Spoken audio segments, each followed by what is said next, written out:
Hi, എൻ്റെ പേര് അൽ അമീൻ. ഞാൻ കുബാബയുടെ ഓൺലൈൻ ഓർഡേഴ്സ് മാനേജ് ചെയ്യുന്നതാണ്. കുബാബ റെസ്റ്റോറൻറ്റ് കൊച്ചി വന്നിട്ട് 1 ഇയർ ആയിട്ടുണ്ട്. എക്സ്പെഷ്യലി നമ്മൾ മന്തിയാണ് സർവ് ചെയ്യുന്നത്. നമുക്ക് ഫുഡ് ഓർഡർ ചെയ്യാൻ വേണ്ടി ഒരുപാട് പ്ലാറ്റ്ഫോംസ് ഉണ്ട് നമ്മുടെ ഓൺലൈനിൽ.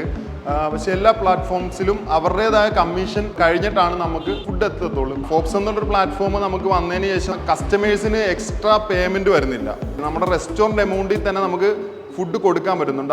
അതിലുപരി നമ്മുടെ ബിസിനസ്സും വർദ്ധിപ്പിക്കാൻ പറ്റുന്നുണ്ട്. നമ്മൾ കൗണ്ടറിലാണെങ്കിലും നല്ല റഷ് ആയിരിക്കും. ആ ടൈമിന് കസ്റ്റമേഴ്സ് ഫുഡ് ഓർഡർ ചെയ്യാൻ വേണ്ടി നമ്മളെ കോൾ ചെയ്യുമ്പം ഓൾമോസ്റ്റ് ടൈമിൽ നമ്മൾ ബിസി ആയിരിക്കും. പക്ഷേ ആ ഫോപ്സ് എന്നൊരു പ്ലാറ്റ്ഫോം ഉള്ളത് കൊണ്ട് നമുക്ക് ഡയറക്റ്റ് കസ്റ്റമേഴ്സിന് കോൾ ചെയ്യേണ്ട ആവശ്യമില്ല. ജസ്റ്റ് വാട്സപ്പിൽ ഒരു ഹായ് അയച്ചാൽ മതി. അപ്പം നമ്മുടെ ഫുൾ ഡീറ്റെയിൽസ് കസ്റ്റമേഴ്സിലോട്ട് എത്തും. അതുവഴി അവർക്ക് ടേക്ക് അവേ ആണെങ്കിലും ഡെലിവറി ആണെങ്കിലും അതുവഴി ഓർഡർ ചെയ്യാവുന്നതാണ്. നമുക്ക് ആദ്യം ഒരുപാട് വാട്സപ്പ് ഓർഡറൊന്നും വരുന്നില്ലായിരുന്നു. പക്ഷേ ഇപ്പം നമുക്ക് കണ്ടിന്യൂസ്ലി നല്ല രീതിക്ക് തന്നെ മാറ്റം, ഡെയിലി വൈസ് തന്നെ നല്ല മാറ്റങ്ങൾ വരുന്നുണ്ട്.